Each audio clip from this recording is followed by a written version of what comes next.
Samantha Horton is Chief Operating Officer from our friends over at Syfe. Good morning, Samantha. Good morning, Michelle. Can we start with an overview of what Scythe does so our listeners who are not attuned with Scythe get a bit of an understanding of the company? Sure.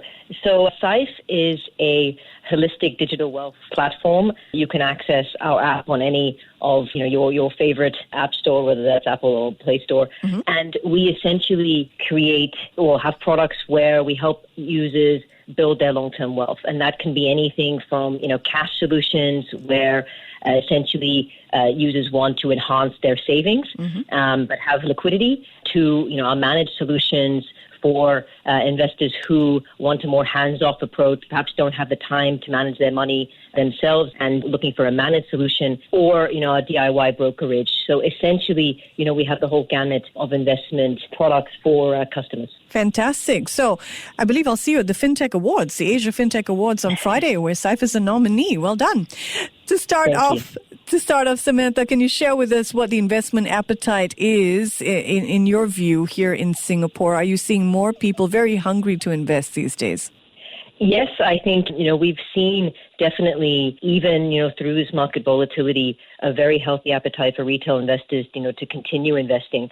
Some of the things that we have seen, though, is, as obviously interest rates have been high, there has been more and a strong appetite towards some of our products in more of the fixed income and rate products. So that would be kind of like, fixed deposit products, similar, and also, fixed income products which generate more passive income for users. So that's also seen, a lot of uptake recently. But I would also say that, throughout this, this period of time, we've seen also a strong uptake of appetite and people who are investing, regularly as well in equity markets.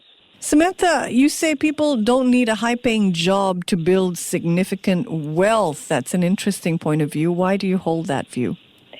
So this is really, I guess the basics of investing, and the big premise of that is starting early, essentially, and doing it regularly and being very disciplined, which all sounds, very simple, but it's not always done in practice, right? And I think what we're trying to do, and a big part of our mission is trying to encourage people to take that first step. And once you take that first step, it can really help you over the long term, right? And you can see the benefits of investing. So I can, give you some examples of that essentially, right? If you just start with, like, let's say, a manageable amount of money, $5,000 as a starting point, and you put away, let's say, $1,000 a month of your savings, and you do that regularly, over a period of 10 years, you can turn that into around $200,000, which doesn't sound, too, I guess, ominous for many people if they're making that regular savings and investing. And that's because, of the concept of, obviously, long-term returns in the market. Over time, markets do tend to go up, which is something, even in volatile times, we have to continually remind, all of our customers and our investors, right? And then also the concept of compound investing. So you can start with a small amount, but eventually, that builds on itself as you continue to get a return not only on that starting capital, but also, on the growing amount that the returns in the market generate you over time, right? And if I just extrapolate that, another further 10 years, essentially, if you do the same thing, for 20 years, so again, starting with $5,000, investing every month $1,000 consistently at an average rate of return of 8%, and that's the average long-term return, of the market. That will generate you, an ending capital amount or a retirement basket of about $600,000. And so that can be very significant for people. Even if you're starting with a very small amount, you can obviously generate, significant returns. And that when I break that down, right, essentially that's you contributing $240,000 in your own money and hard work money, but that's the market, generating for you over that $360,000 to get that difference, right, in differential to generate that $600,000. So that's kind of your money just working for you essentially in the background as you continue on your day-to-day life. Yeah, that's why the show is called Your Money, Make Your Money Work for You. According to a consumer survey that AIA conducted, 50% of young Singaporeans really get this idea. Let the market work for you, let time work for you with compound interest. So 50% of young Singaporeans aged between 18 to 24 are growing their investment portfolios. What kind of interest do you see in terms of either investment classes or investment trends? What are you seeing Singaporeans lean towards? Yeah. So definitely, I would agree with that sentiment. I think we're increasingly seeing younger generations who are interested in markets. And of course, the most popular of those being your Mag 7s and the likes of obviously the hottest talk of the town right now, the likes of NVIDIA, et cetera, right? And I think, we definitely do see those trends, in our brokerage. The Magnificent Seven stocks, tech stocks in the US are extremely popular, with all of our users and particularly the younger cohort. And I think something, though, that we like to try and, educate users on and encourage users on is really around the concept of diversification, because I think those can all obviously be very attractive, right now and making very high short-term returns on, single stocks that can be in trend, et cetera. But an example that I like to give is, 18 years ago, and I'm going to show my age a little bit, of perhaps when it was time for me to start investing. That was essentially, if I go back in the time for technology, and maybe some of your listeners will recall Nokia, yes. And that was obviously that was my first phone, and essentially that probably would have been a very popular pick back then, right? And then likewise, you also had, the likes of Apple, which was a bit more up and coming and came a bit later in the market as well. Now, had you invested your money 18 years ago, and had you invested, let's say, $10,000 and you had picked Nokia, that would have now been worth around $3,000. So you would have lost 70% of your return. That hurts. Okay. Now, on the other side, if you had invested in Apple, that would have been over $1 million. So that's the flip side. But of course, back in hindsight, it's a very, obviously it's an interesting one in hindsight, but you can obviously get very lucky or be very skilled and generate a high return, or, potentially you can also lose money, right? And so we really kind of focus on that, yes, please, and have the personalization and educate yourself with single stocks, and they're a great way to invest, but also really important to diversify, right? Because at the same time, had you just invested in, the S&P 500, right, you would have made around 4 to 5 times your money. So that would have been $50,000 around. Right? So that kind of, and obviously it doesn't sound as exciting as $1 million. Yeah. But versus the $3,000, trust me, I think you'd be pretty happy with 4 to 5 times your money at that point. All right, let's talk about the 50% in that survey, though, that aren't invested in the market. They're not growing their portfolios. So what do you think is stopping them? I think, the common thing is perhaps there's a little bit of inertia. And I also think this is really about education, right? And making things really simple for people to get started. And we see that, time and time again. And I see that we see this, with our customers and our new customers who constantly tell us, well, I wish I had gotten started earlier, right? And I think this is really about and educating people about the benefits, right, of investing. So examples like this, if you can just put away $1,000 a month or start with $5,000, what that can really lead to and improve your life, over the longer term, and really set you up for financial freedom, essentially, right? And I think that knowledge of like, yes, I need to get started, and yes, I needed to get started yesterday, is something that has been, a big barrier for many people, right? And that's why, at Scythe, that's something we fully focus on, right? Trying to make it easier and accessible for people to take that first step, right? To be fully digital, right? So you don't have to go to a branch, you don't have to do, any arduous onboarding, et cetera. But, with your phone these days, you can start in minutes, right? Investing. So making it, easy and also, educational in terms of how do I start, right? And where should I start? Make it easy for yourself as well. And there are lots of solutions out there.